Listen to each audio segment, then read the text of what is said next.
কই তুই সেই রাজপুত্র? ওই তো ওই ছেলেটা, ওর নাম সেলিম। আচ্ছা তুই এখানে দাঁড়া, আমি একটু কথা বলে আসি। তুমি কি ওর ইন্টারভিউ নিতে যাচ্ছ নাকি? ধরে নে তাই, আমার একমাত্র মেয়ের জামাই হবে, ওকে তো একটু বাজিয়ে দেখতে হবে। দেখো আব্বু, প্রশ্নটা যেন আবার কঠিন না হয়। আচ্ছা ঠিক আছে ঠিক আছে। তুমি সেলিম? হ্যাঁ। তা বাপু, পৃথিবীতে এত রাজকন্যা থাকতে শেষে আমার মেয়েটার পেছনে লাগলে? মধ্যবিত্তদের এই এক রোগ, ও দেখলেই বড় বড় স্বপ্ন দেখা। আমি তো স্বপ্ন দেখিনি স্যার, আমি তো ভালোবেসেছি। আর ভালোবাসা গরিব বড় লোক দেখে হয় না। ভালোবাসা ওসব তোমাদের মুখে মানায় না। ভালোবাসতে গেলে স্ট্যাটাস লাগে, আর তোমার স্ট্যাটাস কি? পুরনো শার্ট আর পুরনো জুতোই? মানুষের পোশাক দেখে বিচার হয় না, মন বলেও একটা জিনিস আছে। মন ধুয়ে কি পানি খাবো? তোমার মতো একটা থার্ড ক্লাস ছেলের হাতে আমার মেয়েকে তুলে দেওয়া কোনো প্রশ্নই ওঠে না। মেয়ে যদি তোমার সাথে দেখা করতে এসেছে ঠিকই, তবে এসে যা দেখলাম তুমি তো একটা ভিখারি। আপনি কিন্তু মাত্রা ছাড়িয়ে যাচ্ছেন। আরে তোমাদের মতো ছেলেদের এই পৃথিবীতে জন্ম নেওয়াটা ভুল। শোনো, তোমার আব্বু কি তোমাকে দেন থেকে করে এনেছিল, নাকি তুমি অন্য কারো অবহিত সন্তান?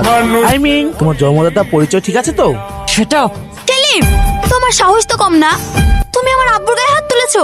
তুই না, তোমার আব্বু আমার বাবা মার চরিত্র নিয়ে কথা বলছে। দেখ মা, এই অশুভ ছেলেটার জন্য তুই আমার সাথে জেদ করেছিলি। ওর আসল রূপ দেখছিস? আমি শুধু ওর পরিবারের খোঁজ নিতে চেয়েছিলাম, আর ও আমাকে রাস্তাঘাটে মস্তানদের মতো মারলো। ছি সেলিম, তুমি যে এরকম বাজে ছেলে আমি আগে জানতাম না। তোমার মতো অমৃষের সাথে সম্পর্ক রাখা মানে নিজের সম্মান ধুলে মেশানো।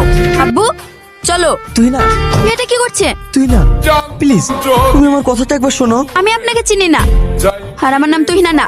হাত ছাড়ুন বলছি। আমাকে তুমি চিনতে পারছো না? এই ওই দেখ, তুমি এমন কেন করছো? ওই কি হয়েছে? এই মেয়েটার হাত ধরেছিস কেন? এটা আমাদের পার্সোনাল ব্যাপার। এই মেয়ে, তুমি একে চেনো? না না, আমি একে চিনি না। রাস্তা একা পেয়ে বিরক্ত করছে। কালা মেয়ে দেখলে লাল পড়ে না। এই মার। এই থাম থাম, আর মারিসনি, না হলে ও মরে যাবে। চ। তুই না, তুমি এটা করতে পারলে? তোমাদের মতন ছেলেদের এটা সঠিক পাও না। তোর এই অবস্থা কি করে হলো? মা, ছোট্ট একটা অ্যাক্সিডেন্ট হয়েছে। তোকে কতবার বলেছি রাস্তাঘাটে একটু সাবধানে চলাফেরা করবি, তুই তো আমার কোনো কথাই শুনবি না। আরে মা, তুমি এত চিন্তা করছো কেন? আমার কিছু হয়নি, সামান্য একটু হাতে লেগেছে। ও 3-4 দিনের মধ্যে ঠিক হয়ে যাবে। ঠিক আছে চল, এখন একটু রেস্ট করবি। এইভাবে আর কতদিন নিজেকে শেষ করবি বলতো? ওকে বুঝলো না রে আলিফ, আমাকে রাস্তার লোক দিয়ে মার খাওয়ালো। আমার প্রতি ওর একটু বিশ্বাস ছিল না। বিশ্বাসের কথা বলছিস? আরে তুই তো নিজেই একটা স্বার্থপর। আমি স্বার্থপর? হ্যাঁ, তুই একটা মেয়ের জন্য কাঁদছিস, যে মেয়েটা তোকে ছুঁড়ে ফেলে দিয়েছে, তার জন্য এত কষ্ট পাচ্ছিস। আর ওদিকে তোর মা তোর চিন্তায়